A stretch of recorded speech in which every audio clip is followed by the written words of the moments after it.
जिना के बारे में उन्होंने जो कहा था, हम तो जिना के सख्त मुखालिफ है, इसलिए भारत को अपना वतन माने। मगर 42 में आपके प्यारे वीर और जिना की पार्टी ने नॉर्थ वेस्ट फ्रंटियर, सिंध और बंगाल में मिलकर हुकूमत चलाई और उस हुकूमत ने 1.5 लाख हिंदू और मुसलमानों को अंग्रेजों की फौज में शामिल कराया ताकि वो लड़े।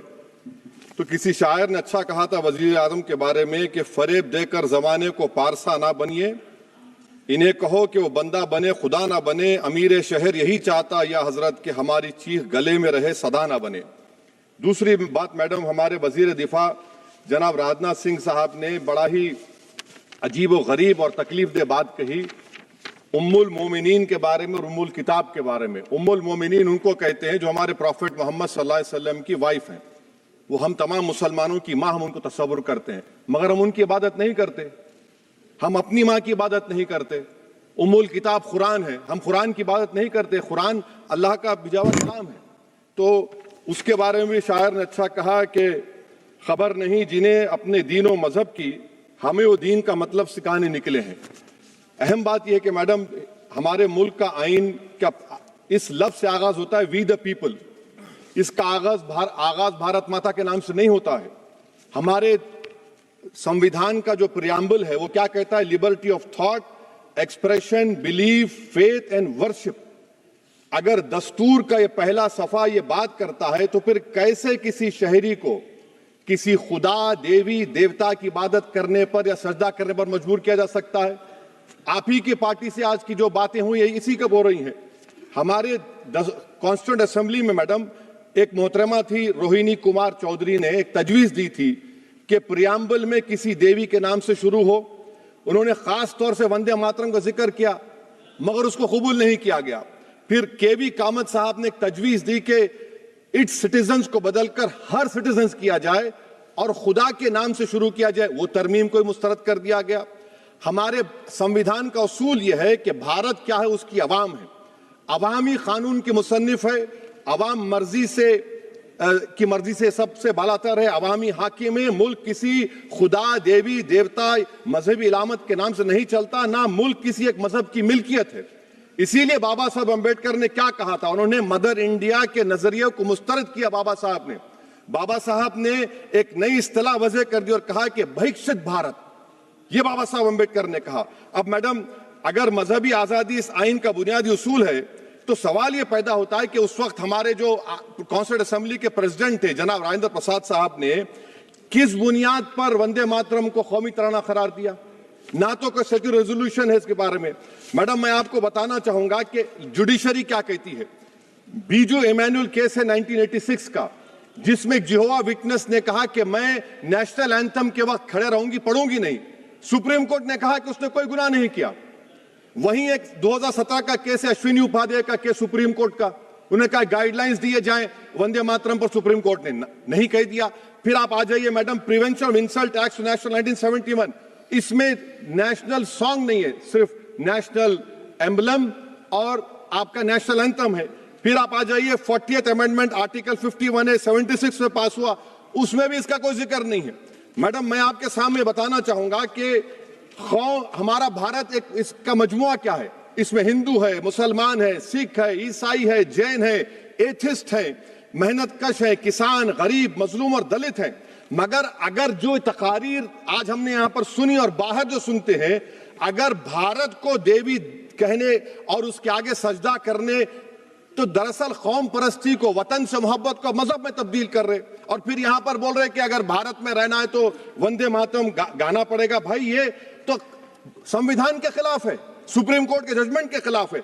अगर वंदे मातरम मैडम कौमियत का मियार है तो फिर सवाल यह है कि हसरत मोहानी की कौमियत क्या थी जिसने इनकलाब जिंदाबाद का नारा दिया? अगर यूसुफ मेहरली ने quit India, Simon go back का नारा दिया तो उसकी कौमियत क्या थी? अगर हैदराबाद से मौलवी अलाउद्दीन जो मक्का मस्जिद का पहला मुजरिम है काला पानी में, और तुरेबाज खान जो मारकर लाश को लटका दिया गया था हैदराबाद में 8 दिन तक, उसकी कौमियत क्या थी? अगर इनायतुल्लाह काफी जो जिहाद का फतवा अंग्रेजों के खिलाफ दिया मुरादाबाद में, जब उनको 2 दिन में फांसी की सजा दी गई और जब फांसी की सजा के जा रहे हैं तो इनायतुल्लाह मौलाना काफी की जबान पर क्या था? वो रसूलुल्लाह हमारे प्रॉफिट की नात पढ़ रहे थे। क्या पढ़ रहे थे? कोई गुल बाकी रहेगा ना चमन रह जाएगा, पर रसूलुल्लाह का दीन हसन रह जाएगा। तो उनकी कौमियत क्या थी? माल्टा की जेल में महमूदुल हसन, हुसैन अहमद मदनी 6 महीने माल्टा की जेल की ग्राउंड में पड़े रहे। उनकी कौमियत क्या थी? अल्लामा फजल खैराबादी का वो सेल काला पानी का पुकार पुकार कर इनसे पूछ रहा है, जो वहीं पर मर गए, खबर वहां पर है, बताओ मेरी कौमियत क्या थी? मैडम, मैं एक मुसलमान हूं, मैं इस्लाम को मानने वाला बावकार इंसान हूं, और मेरे मजहब की बुनियादी तालीम तौहीद है। ला इलाहा इल्लल्लाह, नहीं है कोई खुदा सिवा अल्लाह के। और कुरान में अल्लाह क्या बोल रहा? इय्याका नाबुदु इय्याका नस्तईन, तुम मेरी इबादत करो, मुझे मानो। मुझे कहां से मिल रहा? आर्टिकल 25 से मिल रहा है। मुझे कहां से मिल रहा है? Liberty of thought, expression, belief, faith and worship से मिल रहा है। तो इसको जोड़ना ये बहुत ही खतरनाक होगा। और हमारे प्रॉफिट मोहम्मद सल्लल्लाहु अलैहि वसल्लम जब मदीने को गए तो उन्होंने उस वतन के लिए दुआ की, कहा कि अल्लाह मदीने की मोहब्बत हमारे दिलों में और इजाफा कर दे, मक्के से ज्यादा कर दे। तो ये इस्लाम, मुसलमान होना, हमारे ईमान में मुल्क की मोहब्बत बीच में नहीं आती, और मुल्क से मोहब्बत है और रहेगी हमेशा, क्योंकि ये अजीम कुर्बानियां यहां पर शामिल है जिन्होंने जंग आजादी में हिस्सा नहीं लिया। आज अगर वो वतन की मोहब्बत का दर्ज देंगे तो बड़ा गलत होगा। मैडम, मैं आपके सामने एक चीज पढ़ूंगा। 1937 रविंद्रनाथ टैगोर ने लेटर लिखा सुभाष चंद्र बोस को। मैं सिर्फ, किसी ने नहीं पढ़ा ये। क्या कहा टैगोर साहब ने? But parliament is a place of union for all religious groups and there the song can not be appropriate. When Bengali Muslims show sign of stubborn fanaticism, we regard it intolerable. When we too copy them and make unreasonable demands, it will be self-defeating. ये मैं इसको ले करूंगा madam, आप देख लीजिए। फिर दूसरी तरफ मैडम आप आ जाइए, मैं यहाँ पर बैठकर, हाँ, जितने तकारीर यहाँ पर हुए सब जनगण मन पर तनकीद किए। तो मैडम मुझे ये कहना पड़ेगा कि जनगण मन पर आप लोग इतनी तकलीफ क्यों उठा रहे हैं? आखिर इतनी तकलीफ क्यों है?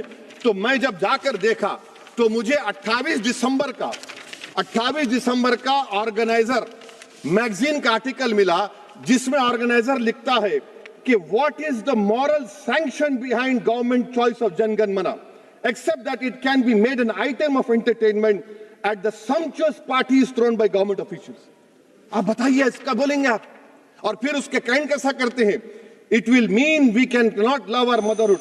Madam please, it will mean that Vande Mataram is buried alive with the word Jan Gan Mana on the tombstone, for the tomb will also be of Jan Gan Mana of the will of the people. इस पर आप क्या बोलेंगे? Madam, मैं आपको ये बताना चाह रहा हूं कि वतन की मोहब्बत हमारे लिए बहुत अहम है, मगर ये बताइए हमको कि अभी मैडम यहाँ पर आनंद मठ के बारे में बहुत कुछ कहा गया। मैं सिर्फ 2 मिसालें आपको देता हूं। आनंद मठ के पेज नंबर 70 और 80 को पढ़ लीजिए। इसके बाद सनातन जहां मुसलमानों के घर पाते थे, इन्हें आग लगा देते थे। आप पेज नंबर 98 पढ़िए। हमें सिर्फ इन मुसलमानों को जड़ से खत्म करना है, क्योंकि खुदा के दुश्मन बन चुके हैं। फिर आप पेज नंबर 115-16 दीजिए। फिर मुख्तलिफ इलाकों में मुसलमानों को सदा देने के लिए भेजे जाते, जहां मुसलमान आबादी नजर आती जला दिया जाता। फिर आप देख लीजिए मैडम, सफे नंबर 120 पेज 120, बंकिम लिखते हैं कि सनातनियों को मालूम नहीं था कि अंग्रेज हिंदुस्तान को निजात दिलाने वाले हैं। ये आप क्यों कर रहे हैं? अब आप मैडम, मैं आपको पेपर्स दे कर दूंगा। मैडम, भारत में हमारी आजादी इसलिए आई और बरकरार रही कि हमने मुल्क और मजहब को एक चीज नहीं बनाया। हमने ऐलान किया कि हमारी मुल्क मुख्तलिफ तबकात मज़ाहिब पर मुश्तमिल है। हमारे मुश्तरका तकदीर हमारी कौमियत का सरचश्मा है। यह खास जबान, सखावत, मजहब नहीं है। अगर वंदे मातरम का मतन कौम और मजहब को एक बना देता है, अगर हम इसे टेस्ट बनाते हैं वफादारी का, तो फिर मान लीजिए कि यह गांधी, अंबेडकर, टैगोर, बोस और लाखों आजादी के सिपाहियों की सोच को छोड़कर गोडसे की सोच की हिंदू कौमी परस्ताना, मैडम खत्म कर रहा हूं, हिंदू कौम परस्ताना को अख्तियार करेंगे। मुझे वतन से बेइंतहा मोहब्बत है मैडम, और इंशाल्लाह हमेशा रहेगी। मगर बावजूद इसके कि मेरी मस्जिद, मेरी इबादत गाह, मेरे कपड़े, मेरे कारोबार पर हमले होते, मगर मैं फिर भी कहता हूं कि वतन मेरा, हर वतन को हम छोड़कर नहीं जाएंगे। मगर हुब्बुल वतनी का क्या मुतालबा है? हुब्बुल वतनी ये कहता है कि वतन से मोहब्बत है तो जुल्म को खत्म करो, गरीबी को खत्म करो, बेरोजगारी को खत्म करो, जबर का खात्मा करो, अमन का गहवारा बनाओ, पाकिस्तान की दहशतगर्दी को खत्म करो, एक्सप्लॉयटेशन को रोको, शरारत को रोको, मुल्क के खिलाफ की जाने वाली साजिश खत्म करो। मैडम, भारत एक चमन है जहां पर हर फूल को खिलना चाहिए, और अगर कोई इस फूल का, अगर पूरे फूल खिलेंगे तो उसकी खुशबू से ये वतन मौतर होगा। मगर अगर इस चमन का माली ये कहेगा कि एक ही फूल खिलेगा, तो मैं जिम्मेदारी के साथ कह रहा हूं, अगर एक ही फूल खिलेगा तो वो सहरा बन जाएगा और माली माली नहीं रहेगा, वो जल्लाद कहलाएगा। तो इसीलिए मैडम हम उम्मीद करते हैं कि हुकूमत इस पर जोर जबर ना करे। मेरा राइट है, यकीनन मैं जानता हूं कि आजादी के लड़ाई में वंदे मातरम का नारा था, मगर अगर आप इसको जबर करेंगे तो ये संविधान के खिलाफ है। वफादारी का सर्टिफिकेट हमसे मत लीजिए मैडम, खत्म कर रहा हूं। वफादारी का सर्टिफिकेट हमसे मत लीजिए। आपके बुजुर्गों के कोई एक किताब में लिख के क्या लिखा है बता दीजिए, कहां पर क्या लिखा हुआ है। तो मैं मैडम मैं इस शेर पर अपनी बात को खत्म कर रहा हूं मैडम, मैं इस शेर पर अपनी बात को खत्म कर रहा हूं मैडम, मैं अपनी बात को खत्म कर देता हूं मैडम, क्योंकि आप बहुत जल्दी में हैं। कि भारत जिंदाबाद, हिंदू मुसलमान जिंदाबाद, दलित जिंदाबाद, ईसाई जिंदाबाद, आदिवासी जिंदाबाद, जो किसी खुदा को नहीं मानते वो भी जिंदाबाद, और मैडम सब पिछड़ा सब आ गया इसमें। तो हम उम्मीद करते कि इस रूह को आप समझेंगे अगर आप सिर्फ अपनी आइडियोलॉजी को लेकर चलेंगे। और आखिर में मैडम, जनाब बंकिम चंद्रा साहब के बारे में मैं आपके सामने डॉक्यूमेंट लेकर रहा हूं कि उन्होंने बीए का एग्जाम पास नहीं किया था, 7 मार्क्स से फेल हो गए थे, ये भी रख रहा हूं। तो आप जिसको लिटरेरी जायंट बता रहे, ये नहीं है। बहुत बहुत शुक्रिया।